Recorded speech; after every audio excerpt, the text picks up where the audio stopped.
The shovel felt heavy in Stanley's soft, fleshy hands. He tried to jam it into the earth, but the blade banged against the ground and bounced off without making a dent. The vibrations sent up the shaft of the shovel and into Stanley's wrists, making his bones rattle. It was still dark. The only light came from the moon and the stars. More stars than Stanley had ever seen before. It seemed he had only just gotten to sleep when Mr. Pedanski came in and woke everyone up. Using all his might, he brought the shovel back down onto the dry lake bed. The force stung his hands, but made no impression on the earth. He wondered if he had a defective shovel. He glanced at Zero, about 15 feet away, who scooped out a shovelful of dirt and dumped it on a pile that was already almost a foot tall. For breakfast, they'd been served some kind of lukewarm cereal. The best part was the orange juice.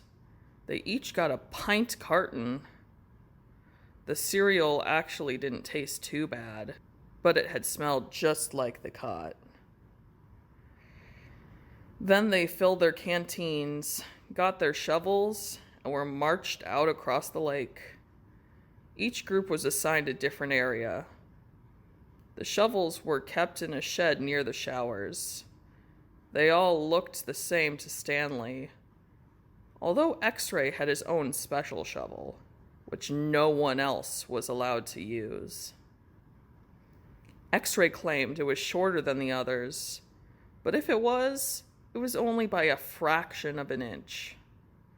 The shovels were 5 feet long from tip of the steel blade to the end of the wooden shaft. Stanley's hole would have to be as deep as his shovel, and he'd have to be able to lay the shovel flat across the bottom in any direction. That was why X-Ray wanted the shortest shovel. The lake was so full of holes and mounds that it reminded Stanley of pictures he'd seen of the moon. "If you find anything interesting or unusual," Mr. Pedanski had told him, "you should report it to either me or Mr. Sir when we come around with the water truck. If the warden likes what you found, you'll get the rest of the day off." "What are we supposed to be looking for?" Stanley asked him. "You're not looking for anything. You're digging to build character. It's just if you do find anything, the warden would like to know about it." He glanced helplessly at his shovel. It wasn't defective. He was defective. He noticed a thin crack in the ground. He placed the point of his shovel on top of it, then jumped on the back of the blade with both feet. The shovel sank a few inches into the packed earth. He smiled. Sometimes it paid to be overweight. He leaned on the shaft and pried up his first shovel of dirt, then dumped it off to the side. Only 10 million more to go, he thought, then placed the shovel back in the crack and jumped on it again. He unearthed several shovelfuls of dirt in this manner before it occurred to him that he was dumping his dirt within the perimeter of his hole. He laid his shovel flat on the ground and marked where the edges of his hole would be. 5 feet was awful wide. He moved the dirt he'd already dug up out past his mark. He took a drink from his canteen. 5 feet would be awful deep, too.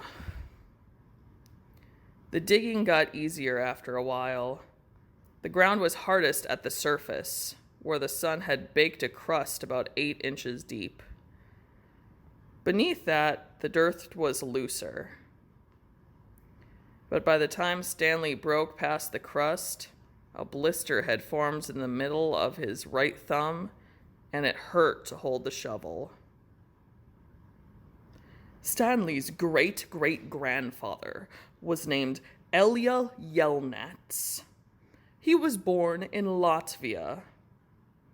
When he was 15 years old, he fell in love with Myra Menke. He didn't know he was Stanley's great-great-grandfather. Myra Menke was 14. She would be 15 in 2 months, at which time her father had decided she would be married. Elia went to her father to ask for her hand, but so did Igor Barkov, the pig farmer.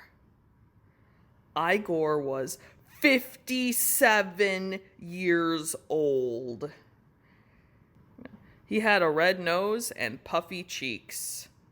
"I will trade you my fattest pig for your daughter," Igor offered. "And what have you got?" Myra's father asked Elia. "A heart full of love," said Elia. "I'd rather have a fat pig," said Maria's father. Desperate, Elia went to see Madame Zeroni, an old Egyptian woman who lived on the edge of town. He had become friends with her, though she was quite a bit older than him. She was even older than Igor Barkov. Madame Zeroni had dark skin and a very wide mouth. When she looked at you, her eyes seemed to expand, and you felt like she was looking right through you. "Elia, what's wrong?" she asked, before he even told her he was upset. She was sitting in a homemade wheelchair. She had no left foot.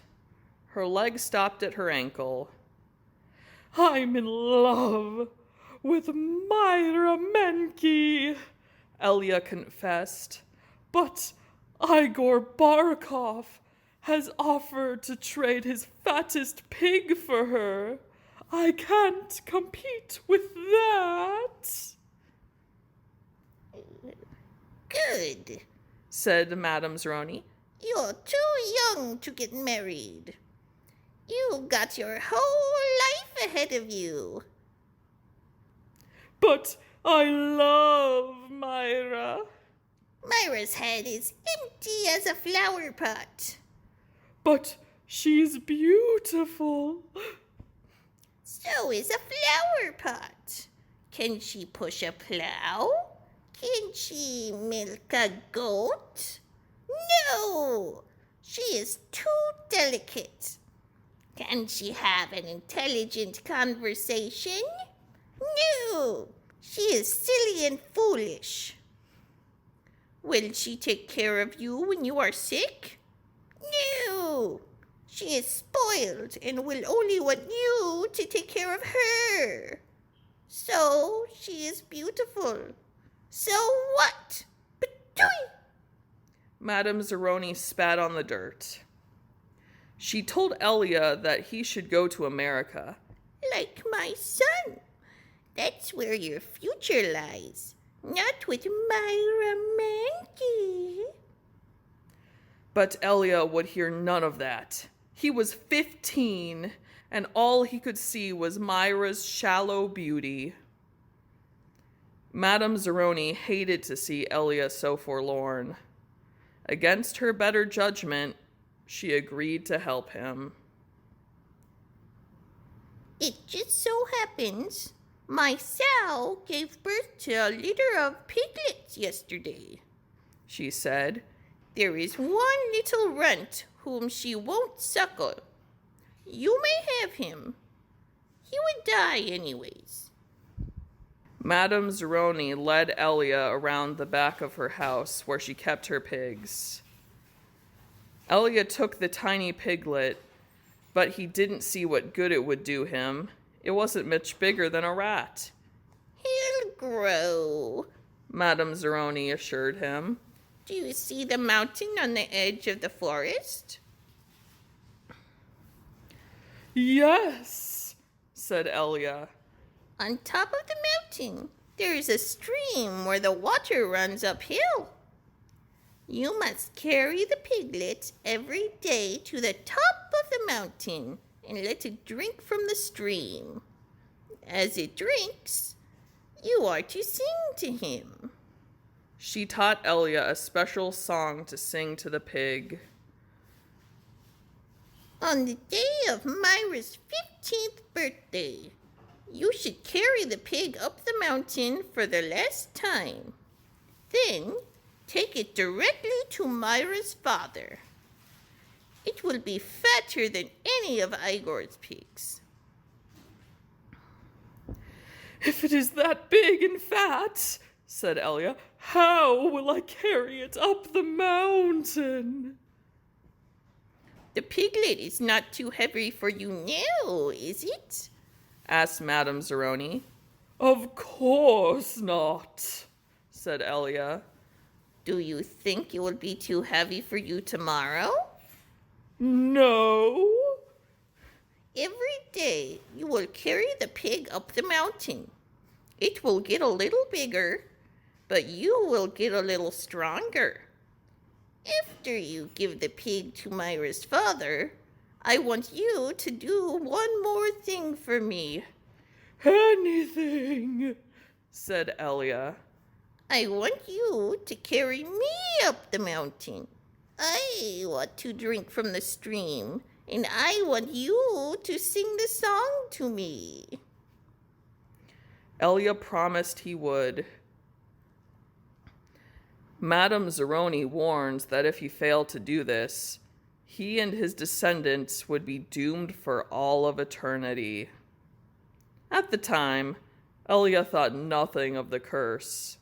He was just a 15-year-old kid, and eternity didn't seem much longer than a week from Tuesday.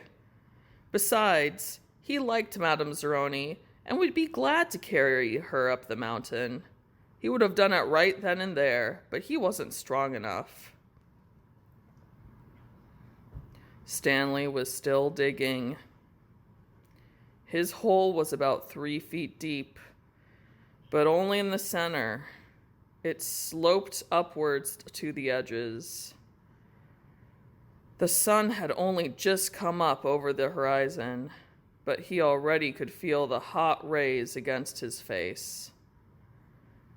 As he reached down to pick up his canteen, he felt a sudden rush of dizziness and put his hand on his knees to steady himself. For a moment, he was afraid he would throw up, but the moment passed. He drank the last drop of water from his canteen. He had blisters on every one of his fingers and one in the center of each palm. Everyone else's hole was a lot deeper than his. He couldn't actually see their holes, but he could tell by the size of their dirt piles. He saw a cloud of dust moving across the wasteland and noticed that the other boys had stopped digging and were watching it too. The dirt cloud moved closer, and he could see that it trailed behind a red pickup truck. The truck stopped near where they were digging, and the boys lined up behind it. X-ray in front, Zero at the rear. Stanley got in line behind Zero. Mr. Sir filled each of their canteens from a tank of water in the bed of the pickup. As he took Stanley's canteen from him, he said, This isn't Girl Scouts, is it? Stanley raised and lowered his shoulders. Mr. Sir followed Stanley back to his hole to see how he was doing. You better get with it, he said, or else you're gonna be digging in the hottest part of the day. He popped some sunflower seeds into his mouth, deftly removed the shells with his teeth, and spat them into Stanley's hole. Every day, Elia carried the little piglet up the mountain and sang to it as it drank from the stream. As the pig grew fatter, Elia grew stronger. On the day of Myra's 15th birthday, Elia's pig weighed over 50 stones. Madame Zeroni had told him to carry the pig up the mountain on that day as well. But Elia didn't want to present himself to Myra smelling like a pig. Instead, he took a bath. It was his second bath in less than a week. Then he led the pig to Myra's. Igor Barkov was there with his pig as well. "These are two of the finest pigs I've ever seen," Myra's father declared. He was also impressed with Elia, who seemed to have grown bigger and stronger in the last 2 months. "I used to think you were a good-for-nothing book reader," he said, "but I see now you could be an excellent mud wrestler." "May I marry your daughter?" Elia boldly asked. "First, I must weigh the pigs." Alas, poor Elia should have carried his pig up the mountain one last time. The 2 pigs weighed exactly the same.